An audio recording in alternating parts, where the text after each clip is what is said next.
আসসালামু আলাইকুম।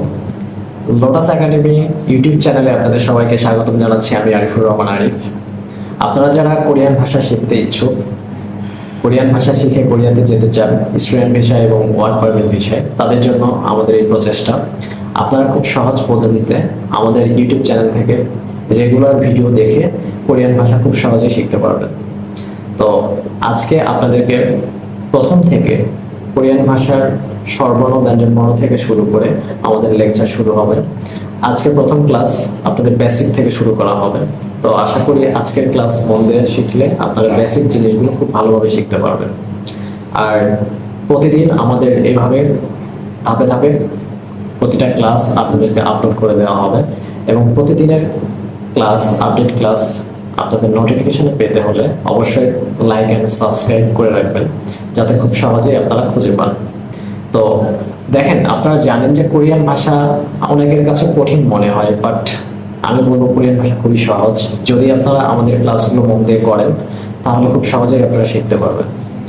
তো আমরা আজকে প্রথম যে বেসিক ক্লাসটা করব, সেই বেসিক ক্লাস নেওয়ার আগে আমি একটা জিনিস আপনাদেরকে শেয়ার করি যে কোরিয়ান ভাষা কিভাবে উৎপত্তি হয়েছে এবং কিভাবে আমরা সহজে শিখতে পারি। কোরিয়ান ভাষার নিজস্ব কোনো ভাষা ছিল না। প্রথমত চাইনিজ উপনিবেশ থাকাকালীন কোরিয়ানরা চাইনিজদের কাছ থেকে হানচা নামক বর্ণমালা ব্যবহার করে ভাষা ব্যবহার করত। তো যেটা একটু কঠিন ছিল, সাধারণ কোরিয়ান নাগরিকরা কিন্তু সহজে বুঝতে পারতো না। এজন্য 1443 খ্রিস্টাব্দে মহারাজ সেজং চিন্তা করলেন যে আমার দেশের কোরিয়ান নাগরিকদের জন্য খুব সহজ পদ্ধতিতে একটা ভাষা তৈরি করা দরকার, যেটা সব কোরিয়ানরা সহজে বুঝতে পারবে। এজন্য 1443 খ্রিস্টাব্দে মহারাজ সেজং সর্বপ্রথম হানগল আবিষ্কার করেন। ঠিক আছে, সেদিন থেকে এই কোরিয়ান ভাষা নতুন উৎপত্তি। আশা করি আজকের ক্লাসটি মন দিয়ে পড়লে ভালোভাবে শিখতে পারবেন। তো দেরি না করে শুরু করছি আজকের ক্লাস।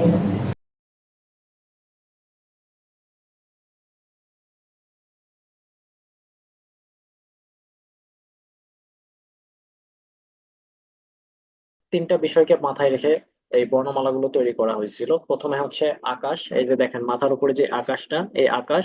তারপর সবার নিচে হচ্ছে মাটি, আর মাটির উপরে যে এই যে বাচ্চা মেয়েটা দাঁড়ানো আছে, এই মানুষ। ঠিক আছে, তাহলে আকাশ, মাটি এবং মানুষ, এই তিনটা বিষয়কে মাথায় রেখে আমাদের এই কোরিয়ান বর্ণমালাগুলো, বেসিক যে আপনার স্বরবর্ণ, যেগুলো স্বরবর্ণগুলো তৈরি করা হয়েছে। গতকালকে আমি বলছিলাম যে কোরিয়ান ভাষায় একক স্বরবর্ণ হচ্ছে 10টি। সরি, আগের আমার মোট স্বরবর্ণটা, মোট স্বরবর্ণ কয়টি বলছিলাম আমি? 21টি। 21টি। একক স্বরবর্ণ কয়টি? ও ভূমি। একক ভূমি স্বরবর্ণ মানে মাটি 10টি। মাটি। ভূমি মানে 10টি, জায়গা। গুড। জায়গা আছে না, ওই যুক্ত জায়গাকে স্বরবর্ণ? ভূমি বলে। 11টি। 11টি। কি নাম ভাই আপনার? ভূমি। ভূমি দিয়া। সোহান। সোহান ভাই, ভেরি গুড। আপনার আগে প্র্যাকটিস করা ছিল নাকি গতকালকে ফার্স্ট ছিলেন? ভূমি মানে কি আপনার জায়গা, ক্লাস করছি। ওকে যে মাটির যে জায়গা থাকে না, ওই জায়গা, ঠিক আছে? ভূমি বলে, ভাই, বুঝছো? পার্সোনাল ইয়ে করতেছেন, গল্প করতেছেন, কে? মিউট করেন।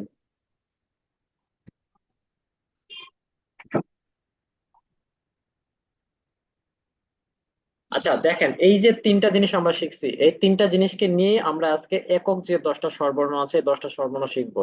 যে এগুলোর উচ্চারণ কি এবং কিভাবে এগুলো লিখতে হয়, পড়তে হয়। ক্লাসের শেষের টাইম।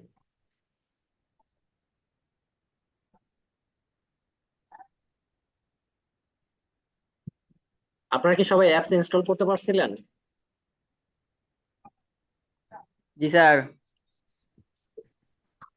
দোলা, তোলা আপু, আতাবুল ভাই, আজারুল ভাই, সবাই কি অ্যাপস ইনস্টল করতে পারছিলেন?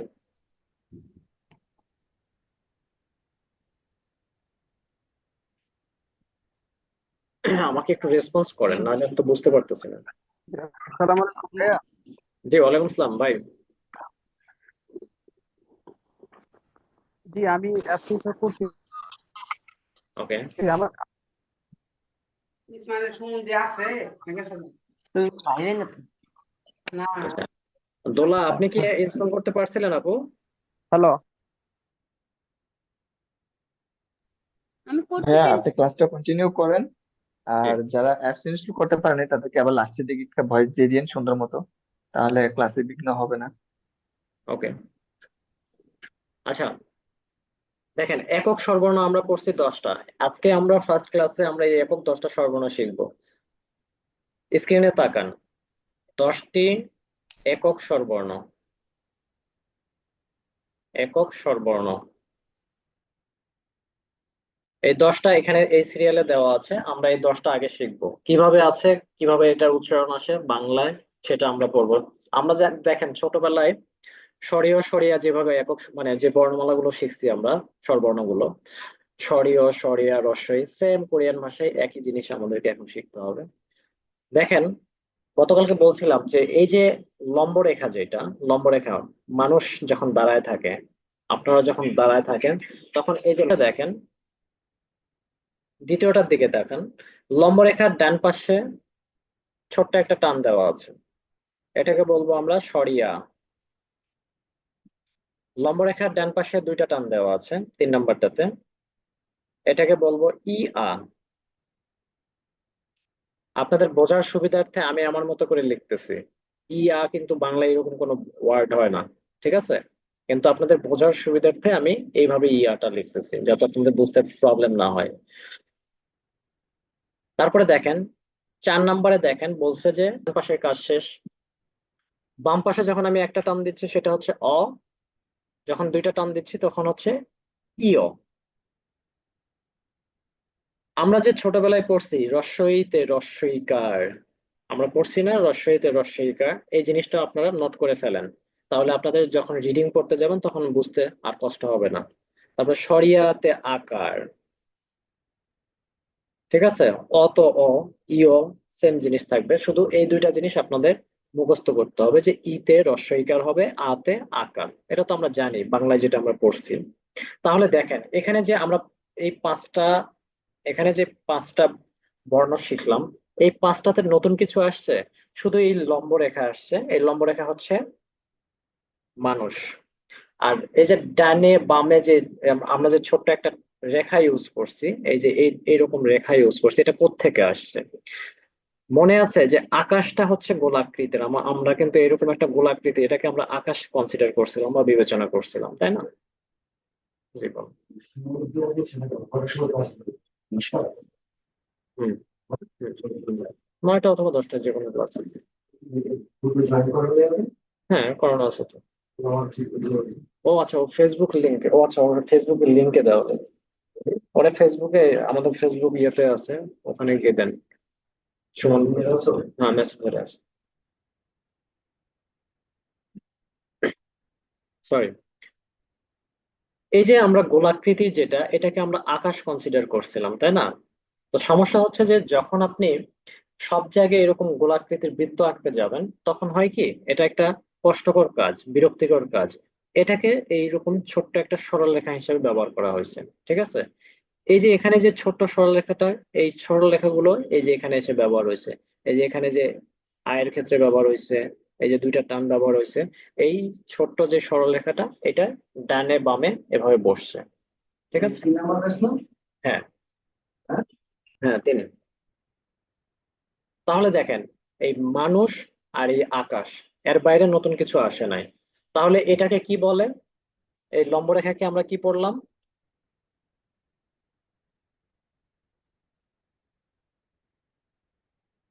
নাজমুল ভাই বলেন।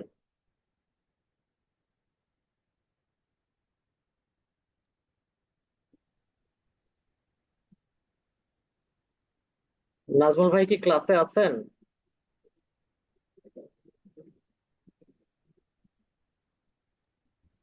আমরা ওটাকে রসিকার হিসাবে দিতে পারি, আর এমনিতে উচ্চারণ করতে গেলে রস্বই উচ্চারণ করতে হবে আমাদের।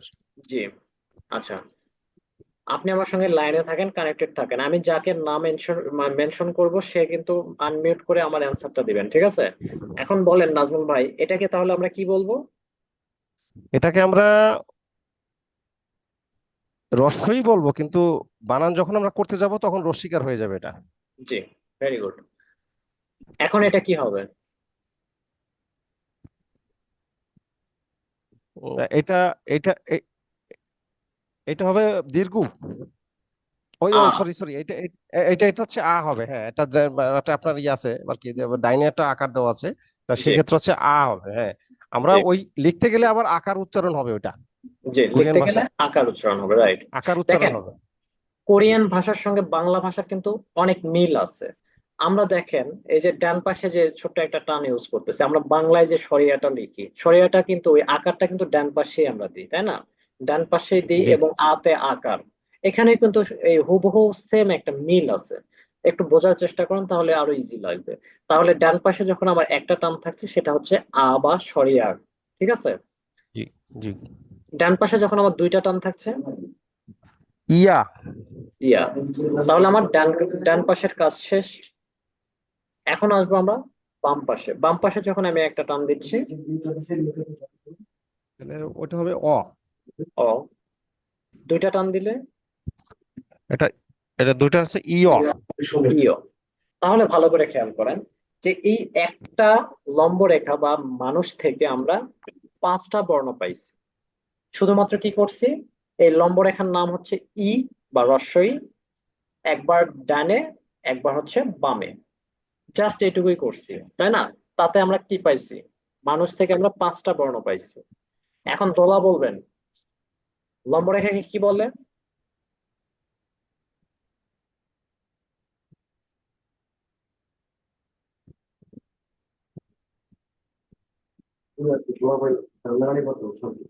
কেন?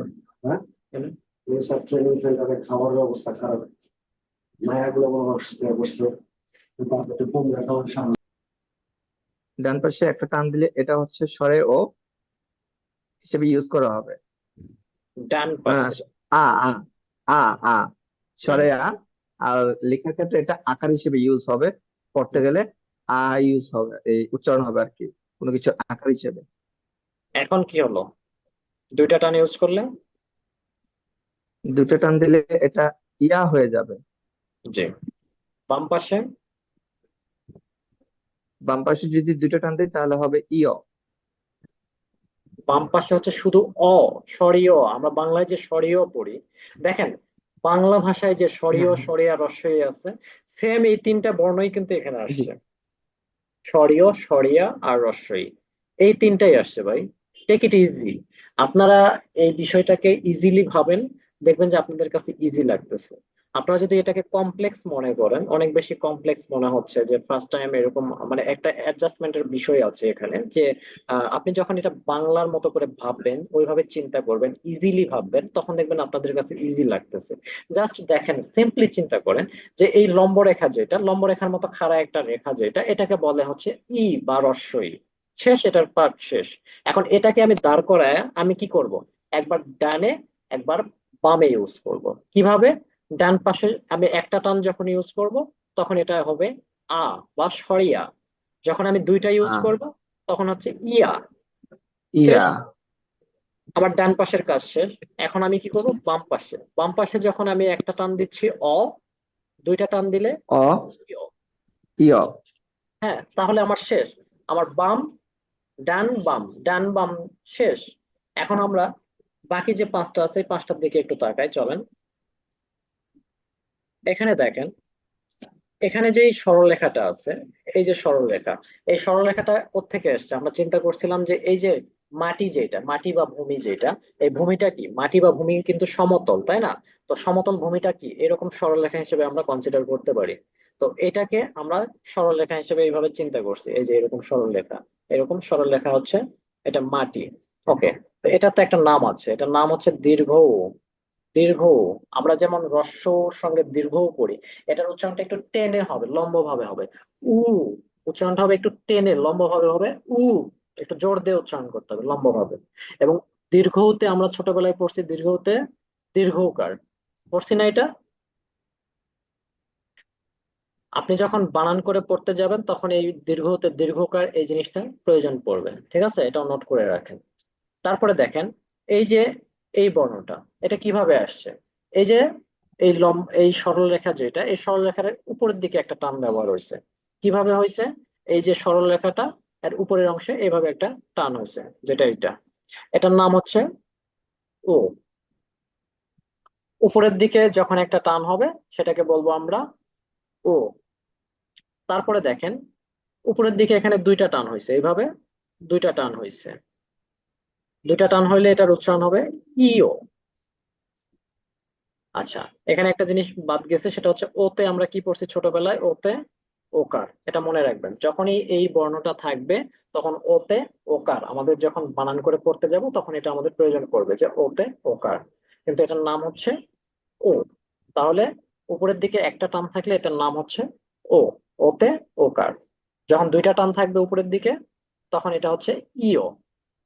তারপরে দেখেন এখন এই সেম জিনিসই, এই যে সরল রেখার নিচের অংশে, এখানে করছি উপরের অংশে, এখানে আসবে হচ্ছে নিচের অংশে। নিচের অংশে যখন আমি একটা টান দিচ্ছি এটা হচ্ছে বাংলায় রস্য উ। আমরা ছোটবেলায় পড়ছি রস্যতে রস্যকার। ঠিক আছে, মনে রাখবেন। সেম, উপরের দিকে ছিল ও আর নিচের দিকে হচ্ছে উ, রস্য উ। এই জিনিসটা পার্থক্য মনে রাখবেন, উপরে হচ্ছে ও, উপরে থাকলে ও আর নিচে থাকলে উ, রস্য উ।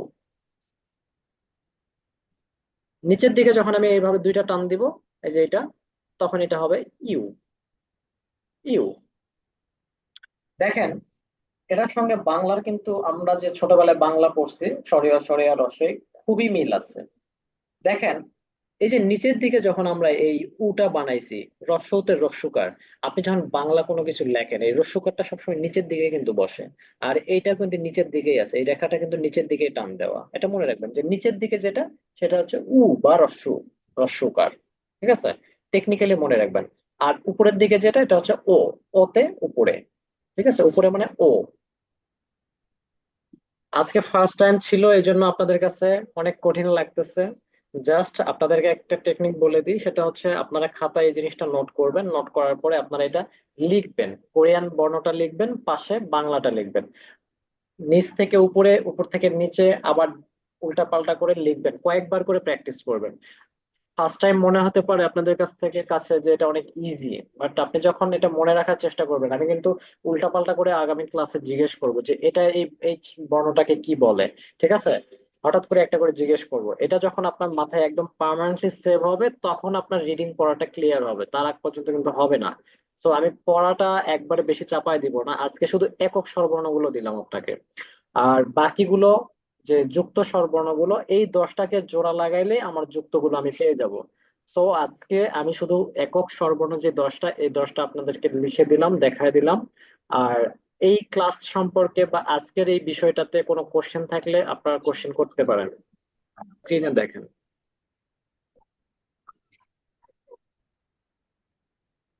এই যে এটা আকাশ, এটা ই, ই। রস্য ই। আচ্ছা, এখন জি, ই অ, না এটা শুধু অ, সরি এটা অ। যে এটা আ, এখন ই আ, ভেরি গুড। এটাকে কি বলে এটা উ, দীর্ঘ এখন? উ। যে এটা ও, এখন ই ও, এটা উ, রস্য উ, এখন। ইউ।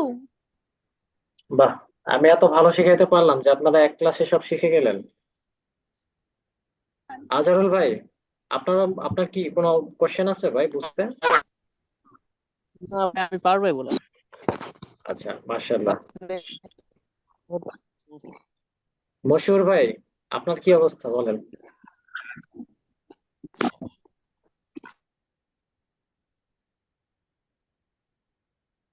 মশিউর ভাই, আপনার কোশ্চেন আছে ভাই?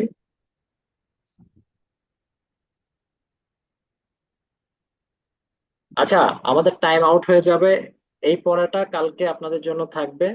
এবং কালকে না, নেক্সট ক্লাসে কি আমরা এটা বাসায় অবশ্যই প্র্যাকটিস করবেন, আপনারা লিখে লিখে প্র্যাকটিস করবেন, আমি উল্টাপাল্টা করে জিজ্ঞেস করব। আর নেক্সট ক্লাসে আপনাদের অবশ্যই আমি যুক্ত যে স্বরবর্ণগুলো এগুলো দেখাবো। যুক্ত স্বরবর্ণ শেষ করে আমরা ব্যঞ্জন বর্ণে যাব। ইনশাল্লাহ 5 নাম্বার ক্লাস থেকে আমরা বানান করে ওয়ার্ড মানে শব্দগুলো পড়া শুরু করতে পারবো। ঠিক আছে, তো ইনশাল্লাহ প্রথম ক্লাস ছিল এই জন্য কমায় ক্লাস করায় দিলাম, যাতে বেশি পড়া দিলে আপনাদের আবার মাথায় ঢুকতে কষ্ট হবে, আস্তে আস্তে প্রেশার বাড়ায় দিব। ঠিক আছে, তো তো আজকের ক্লাস এখানে শেষ করি, ইনশাল্লাহ নেক্সট ক্লাসে আপনাদের সঙ্গে দেখা হবে। সবাই ভালো থাকবেন। আর যদি কোনো কোশ্চেন থাকে পড়ার ক্ষেত্রে বুঝতে গেলে হোয়াটসঅ্যাপে নক দিবেন গ্রুপে, আমি ইনশাল্লাহ আপনাদেরকে রেসপন্স করব। তো সবাই ভালো থাকবেন।